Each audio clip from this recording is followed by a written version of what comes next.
Você voltou! Que bom que você tá aí. Então fica aí, o canal é bom.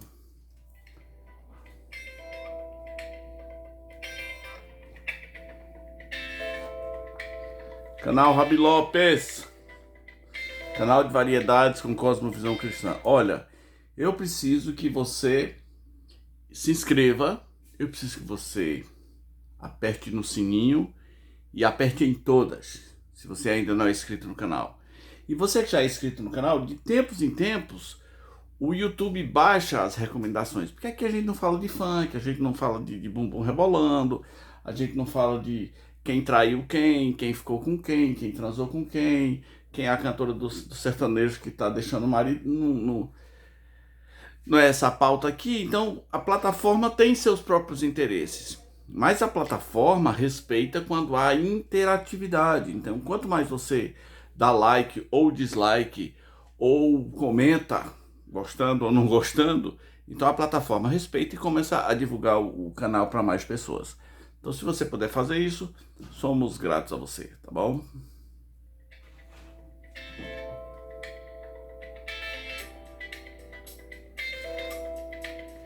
É isso, vamos pro tema. Porque o tema hoje é uma reflexão bíblica, né, sobre algum livro que precisa ser queimado. Em Atos capítulo 19, versículo 18, diz assim: muitos dos que creram vieram confessando e denunciando publicamente as suas próprias obras.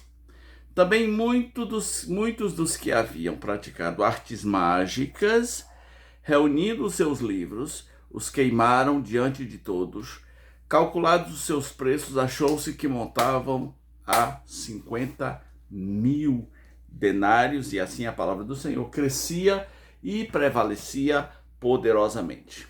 Ok, essas coisas aconteceram na cidade de Éfeso. A cidade de Éfeso é uma cidade onde o cristianismo assustou, né?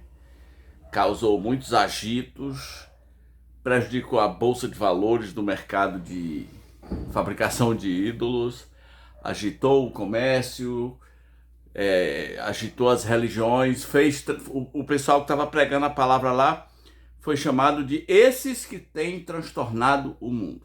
Tá, mas o assunto é de pessoas virem confessando publicamente suas obras, confessando e denunciando, tá? Isso aqui que eu fiz é errado, isso aqui está errado e eu não vou fazer mais. E outro grupo que veio, que era chegado e mexeu os pauzinhos proibidos. Quais são os pauzinhos proibidos? É os pauzinhos do ocultismo. Agora, olha só, antes de falar dessa questão do ocultismo, você precisa entender que não há espaço para cristãos secretos. O cristão, ele é chamado a assumir, a confessar publicamente a sua fé. Nos anos 90, eu fiquei fazendo um trabalho dentro de uma universidade federal com um grupo. Fiquei muito ativo por alguns anos. A gente tinha umas reuniões do que o pessoal chamava ABU. Eu não chamava, mas o pessoal gostava de chamar de ABU, que era a Aliança Bíblica Universitária. Eu estava fazendo um agito lá dentro da universidade. E entre as coisas que a gente fazia, eu chegava na hora do almoço e havia uma fila de pessoas para almoçar. E eu pensei, se eu começar a pregar, ninguém vai correr. É a fila do almoço. É a fila do almoço. As pessoas serão obrigadas a me ouvir. E eu tinha a ajuda de uma banda, de vocalistas e músicos de uma banda chamada Tantos Motivos. Aí eu falei, eu subo na plataforma, vocês fazem um voz e violão, e em seguida eu faço uma pregação ali de uns 10 minutos antes do pessoal almoçar. E aí o pessoal começou a me falar, pastor, aqui dentro da universidade tem muito agente secreto. Agente secreto era o nome que a gente dava para crentes que tinham medo de ser crentes lá dentro. Eles eram agentes secretos. Com o tempo, eu me incorporei ali na vida daquela universidade federal. Eu passei eu mesmo a almoçar no restaurante universitário. E um dia eu estava almoçando e encostou um homem de aproximadamente 40 anos perto de mim e começou a falar baixinho. Ah, esse trabalho aí que você faz é bonito, bonito. Falando baixinho, né? E aí ele falou assim, você tem alguma autorização para fazer? Que autorização, rapaz? Autorização é do céu. Chega aqui, meto bronca. Eu não sei se hoje eu seria permitido fazer isso. Aí ele foi conversando, foi fazendo perguntas, foi fazendo perguntas, foi fazendo perguntas. Aí chega alguém do lado dele e bate no ombro e falou assim: ô fulano, o pastor disse para você pregar domingo, tá? Ele mandou te dar esse recado, você é o pregador do domingo.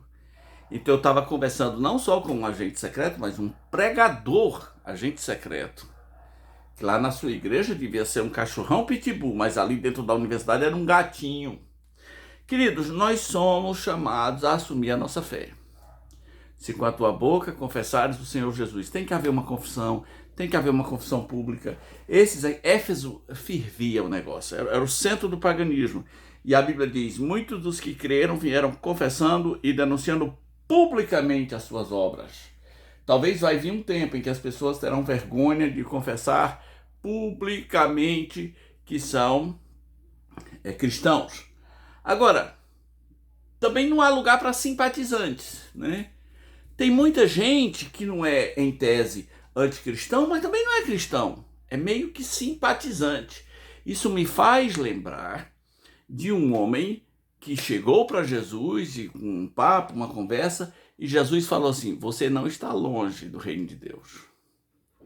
E eu fico pensando, não está longe, mas também não está dentro ainda. tá ali na B. Tá ali na portinha. Assim como Abner morreu na porta da cidade de refúgio, porque não entrou. Ou então porque saiu na hora errada. Se estivesse dentro da cidade de refúgio, teria escapado. Muita gente é só simpatizante da fé cristã, ainda não confessou publicamente a sua fé. Também não há lugar no cristianismo para pessoas que não renunciam. Os verdadeiros cristãos renunciam, abrem mão, deixam alguma coisa. Dos primeiros discípulos, nós somos informados assim, então eles deixaram as suas redes e seguiram a Jesus. Deixaram suas redes e o barco e seguiram a Jesus. Era um negócio lucrativo, era uma cooperativa, era uma empresa bem sucedida de pesca. Porque pesca é a base da alimentação naquelas regiões. E eles deixaram tudo isso e seguiram a Jesus. Depois somos informados, eles deixaram as redes e seu pai e seguiram a Jesus. Depois somos informados, deixaram as redes e os empregados e seguiram a Jesus. Essas pessoas aqui deixaram seus livros de artes mágicas. Também muitos dos que haviam praticado artes mágicas, reunindo seus livros, queimaram diante de todos. E o preço era muito alto dos livros ali, né? 50 mil denários. 50 mil denários. Eu já evangelizei uma família muito estranha, não vou dizer o sobrenome. Na verdade, eles foram trazidos até mim porque um deles pesquisou todas as religiões e estava pesquisando o cristianismo. Era uma família de gênios, mas ocultistas, todos ocultistas. E um deles chegava na minha casa e saía de madrugada, longas conversas. Então, esse fez uma decisão, eu fiz um apelo de conversão, ele disse, não, eu aceito Jesus. Só que na casa dele tinha muitos livros de mágica, de coisas de ocultismo pesado, porque todos os ramos da família mexiam com isso. Um era com as estrelas, outro foi na Índia, outro mexia com não sei o que, meditação e papapá. Eu falei, você vai ter que queimar os livros. Então marquei com ele o dia de queimar os livros. A casa dele ficava paralela à minha casa, eu só atravessava a rua. E aí eu cheguei lá, e ele desistiu. Botou a culpa na mãe, dizendo que a mãe achava aquilo meio radical. Ele não teve coragem de queimar os seus livros mágicos. Mas já fui em casas em que eu falei, vocês vão ter que queimar isso aqui, porque estava rolando uma possessão E havia muita coisa do passado com as quais as pessoas não tinham rompido. Eu falei, você vai ter que queimar isso aqui. E as pessoas entenderam e queimaram. Então, qual é o livro que você não queimou ainda? Aqui eu estou usando o livro no sentido metafórico, no sentido figurado. Veja, uns tiveram que deixar o barco, outros tiveram que queimar os livros. E especificamente aqui, livros mágicos. Sim, existe uma pendenga entre cristianismo e ocultismo. Os dois não se batem. Como diz em Deuteronômio 14, Paulo tinha essa herança. Não haverá entre vós nem agoureiro, nem quem consulte as estrelas, nem necromante, nem adivinhador, nem prognosticador, nem o necromante, nem mágico, né? E nem quem consulte os mortos, porque todo que faz tal coisa é abominação ao Senhor. Não existe caminho, espaço para ser partilhado com ocultismo e cristianismo. Essas pessoas de Éfeso entenderam isso. Não vai dar. Não vai dar. Nós temos que romper. Eu temo que, pelo menos no Brasil, esteja se aproximando um momento não de rompimento, mas de mesclagem entre um suposto cristianismo e religiões que apelam para artes mágicas, que apelam para bruxarias e feitiçarias e coisas bem esquisitas. Ah, mas é verdade que acontece, existem poderes ali. Peraí. E quem está negando isso? Deus não está dizendo que essas coisas não existem. Deus está dizendo, o meu povo não se mete com isso. O meu povo não. Não quero saber se fulano levita, se faz chover fogo do céu. Me perguntaram uma vez se eu ia entrar na casa de um cara que fazia chover. Eu digo, é agora. Mas a pessoa que estava comigo teve medo. Então, Deus não está dizendo que essas coisas não existem. Ele está dizendo, meu povo, não haverá entre o meu povo quem pratique estas coisas. Aí você fala assim, não, mas eu não tenho problema com artes mágicas. Não, isso aí para mim, ok, então qual é o seu problema? O que é que você ainda não deixou? O que é que você ainda não confessou? Eu vou repetir para você. Muitos dos que creram vieram confessando e denunciando publicamente as suas próprias obras. Ou seja, o que é certo, o que é errado. Não é que eu sou preconceituoso, é que eu quero ter o direito de dizer isso aqui é errado. Isto aqui não está valendo, isto aqui não é aprovado por esse livro que chamamos de Palavra de Deus. Então eu não posso ter medo de dizer, olha cara, eu amo você, mas isso que você faz é errado. Eu já fiz, mas é errado. E também muitos dos que haviam praticado artes mágicas, reunindo seus livros, queimaram diante de todos. Então, já que você não tem problema com artes mágicas, a pergunta é o seguinte, o que é que você ainda não deixou? O que é que você ainda não renunciou? Ninguém é cristão sem renúncia. Ninguém.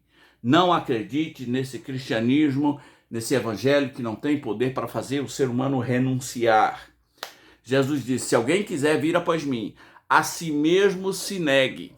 Esses dias eu estava pregando uma plateia em algum lugar e veio a questão gay, por exemplo, que é complicado ser gay, ser cristão. Digo, olha, o que é mais difícil?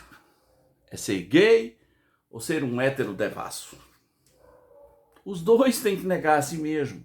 Os dois. Não existe cristianismo sem autonegação. Se alguém quer vir após mim, a si mesmo se negue. Tome a sua cruz e siga-me. Confesse publicamente seus erros. Admita publicamente que certas coisas são erradas. E as renúncias que você ainda não fez, você vai ter que fazer. Tá bom? E esse foi mais um vídeo do canal Rabi Lopes.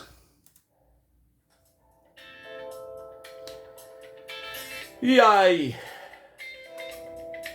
Teve algum passado envolvido com artes mágicas? O que é que foi difícil para você deixar, para você renunciar?